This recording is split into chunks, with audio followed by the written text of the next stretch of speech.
भाई मो वीडियो देखुच है सब्सक्राइब करन भाई आपन को दया कर अनुरोध करूँ मत सपोर्ट कर मो चैनल को सब्सक्राइब करो लाइक करो। नमस्कार बंधु मैंने भाई मैंने नमस्कार। आम ओडिशा रे बाहर लोक बहुत विभिन्न माने हिंदी तेलुगु समस्त भी रोचंती। देखंतु जड़े आम हिंदी भाईकर माने बिहारी भाई जनकर कहानी से मेडिकल जाउथिले। देखंतु से ओडिशा रे रही के काम धंदा करथिले, ताको स्त्री देह खराब, ताको स्त्री प्रेग्नेंट अछंती। वर्तमान मेडिकल जाउथिले करमंडल ट्रेन रे बसी करी हेले करमंडल ट्रेन एक्सीडेंट हो गला। देखंतु ये कहानी जा रहा है। थोड़ा सा सहलो मल्लिका, डॉक्टर साहब सब कुछ ठीक कर देंगे। डॉक्टर साहब कुछ टेस्ट करने के बाद रमेश से कहते हैं, देखिए आपकी पत्नी की हालत बहुत खराब है, उन्हें कोई बड़े अस्पताल में ले जाना होगा, नहीं तो बच्चा और माँ दोनों मर सकते हैं। नहीं, ये मैं नहीं होने दे सकता, लेकिन बड़ा अस्पताल तो बहुत दूर है, देश के दक्षिण भाग ओडिशा में है। हाँ, ट्रेन में तत्काल टिकट करवा लीजिए, 2 दिन में पहुंच जाएंगे। लेकिन रमेश को तत्काल की टिकट नहीं मिली। रमेश ने जनरल का टिकट करवा लिया और अपनी प्रेग्नेंट बीवी को लेकर स्टेशन चला गया। मैं ठीक तो हो जाऊंगी ना, मेरे बच्चे को कुछ होगा तो नहीं? नहीं मल्लिका, डॉक्टर साहब ने कहा है कि अस्पताल बहुत बड़ा है, देश भर के लोग वहाँ इलाज करवाने जाते हैं। लेकिन हमें तो कंफर्म टिकट ही नहीं मिली। मैं इस अवस्था में 2 दिन बिना सोए कैसे जाऊंगी? वही तो चिंता है, लोगों से बात करके देखना पड़ेगा। पास ही में एक मजदूर खड़ा हुआ था। उसने कहा, कोई अपना जगह नहीं छोड़ेगा साहब, ये दुनिया बहुत स्वार्थी हो गया है। खैर मैं भी जा रहा हूँ इस ट्रेन से, कुछ काम हो तो बताना। समय पर ट्रेन स्टेशन पर आ गई। सब लोग जल्दबाजी में ट्रेन में चढ़ गए और ट्रेन चलने लगी। रमेश मल्लिका को लेकर उस बोगी में गया जहाँ ज्यादा पैसे देकर लोग सोते हुए सफर का आनंद लेते हैं। रमेश ने एक आदमी से कहा, साहब मेरी बीवी गर्भवती है, उसके पेट में बहुत दर्द है, उसे सोने के लिए थोड़ा सा जगह देंगे क्या? ये सुनकर वो आदमी गुस्सा हो गया।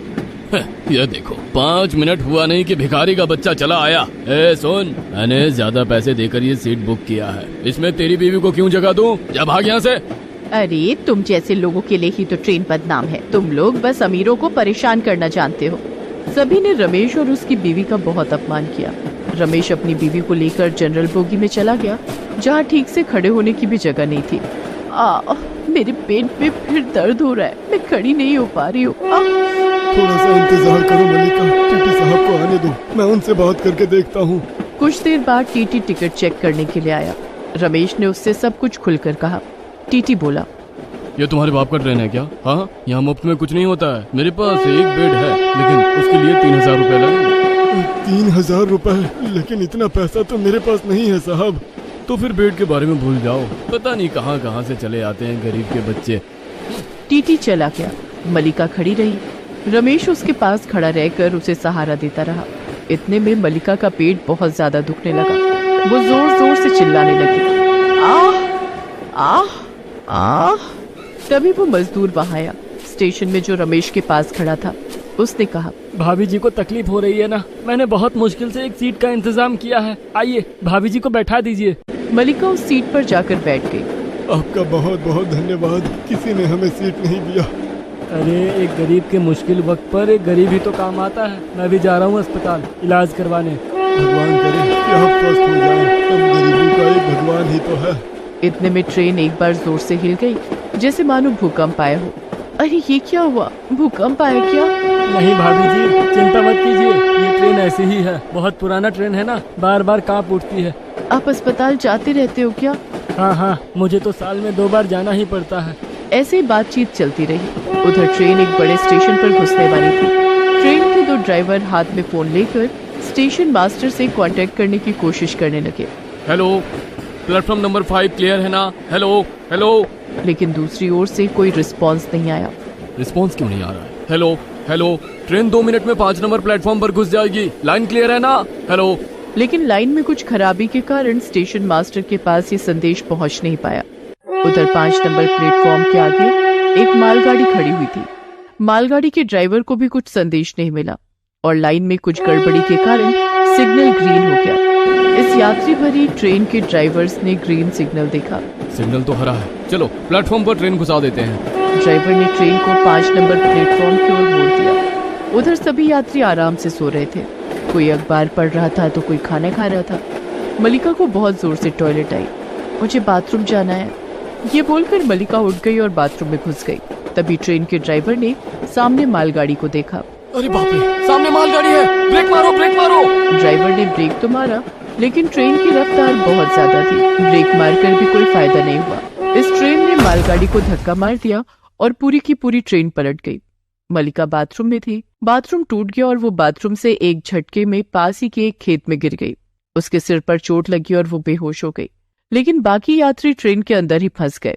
कोई ट्रेन के नीचे दबकर मर गया, किसी का हाथ शरीर से अलग हो गया तो किसी का पैर। सभी दर्द के मारे तड़पने लगे। बचाओ, हमें बचाओ। मुझे कोई बचा लो, मेरे बच्चे मेरा इंतजार कर रहे हैं। लेकिन कौन किसे बचाएगा? चारों तरफ खूनी खून बहने लगा। चारों ओर से रोने और चीखने चिल्लाने की आवाज आने लगी। दोनों ड्राइवर तो वहीं पर मर गए। रमेश का एक हाथ शरीर से अलग हो गया। उसने आसपास देखा तो वो मजदूर मरा पड़ा था। रमेश को रोना आ गया। आपने हमारी कितनी मदद की और ये क्या हुआ आपको? मल्लिका, मल्लिका कहाँ है? रमेश ठीक से खड़ा नहीं हो पाया, लेकिन किसी भी तरह एक हाथ की मदद से वो ट्रेन से बाहर आया। वो मल्लिका को ढूंढने लगा। मल्लिका, मल्लिका, कहाँ हो तुम? मुझे आवाज दो, मल्लिका। रमेश की चीख किसी ने नहीं सुनी। उसने देखा चारों ओर लोग चीख रहे हैं, चिल्ला रहे हैं। इतने में रमेश ने देखा एक आदमी ट्रेन के अंदर से उसकी ओर हाथ बढ़ाए हुए उसे पुकार रहा है। मुझे बचाओ, मुझे खींचो, मुझे बचाओ। ये वही आदमी है जिसने मल्लिका को जगह नहीं दी थी, जिसने रमेश का अपमान करके भगा दिया था। लेकिन रमेश इंसान था, उसके पास दिल था। उसने उस आदमी को बचाने के लिए अपना हाथ बढ़ा दिया और बहुत मुश्किल से उस आदमी को खींच लिया। लेकिन उसके पास एक ही हाथ था, इसीलिए वो अपना बैलेंस ठीक नहीं रख पाया और ट्रेन के अंदर गिर गया। वो आदमी उसके ऊपर गिरा और ट्रेन का एक हिस्सा टूटकर दोनों पर गिर गया। चारों तरफ खून छिटक गया और दोनों की मृत्यु हो गई। इतने में वहां न्यूज वाले आ गए, सुरक्षा दल भी आ गया। लेकिन ये हादसा इतना बड़ा था कि सबके होश उड़ गए। एक के बाद एक लाशें निकलने लगी और सरकार गिनती करती रही। रात से सुबह हो गई। 500 से भी ज्यादा लोगों की मृत्यु हो चुकी थी। इतने में खेत के ऊपर सूरज की रोशनी पड़ी और बेहोश मल्लिका को होश आया। उसके पेट में अचानक से दर्द हुआ। वो दर्द से तड़पने लगी और खेत में ही उसकी डिलीवरी हो गई। उसे एक बेटा हुआ। बेटा, मेरा बच्चा। लेकिन ये क्या हुआ? चारों तरफ इतना हंगामा क्यों है? अपने बेटे को गोद में लेकर मल्लिका ट्रेन की पटरी पर आई और ये सब देखकर चौंक गई। वो रमेश को ढूंढने लगी। पुलिस के पास जाकर उसने कहा, आपने मेरे पति को देखा है क्या? देखिए, हमारे पास बहुत सारे लाश हैं, उन सबको देखकर अपने पति को आइडेंटिफाई करो। मल्लिका लाशों के पहाड़ में अपने पति को ढूंढती रही और अंत में उसे रमेश की डेड बॉडी दिखी। मल्लिका रो पड़ी। एक पुलिस वाले ने उसे सहारा दिया। देखो, रो मत, तुम्हारे जैसे बहुतों ने अपने परिवार वालों को खोया है। शुक्र करो कि तुम जिंदा हो और तुम्हारा बच्चा भी ठीक है। मल्लिका ने अपने बेटे के सर पर चुंबन किया। बेटा, तू बिल्कुल अपने बाप पर गया है। जिस दिन इतने सारे लोगों की जान गई, उस दिन दुनिया में एक नई जान आई। शायद यही है जीवन का सार, यही है जीवन का मतलब। हम सभी को एक ना एक दिन तो जाना ही है, लेकिन मृत्यु इतनी भयानक होती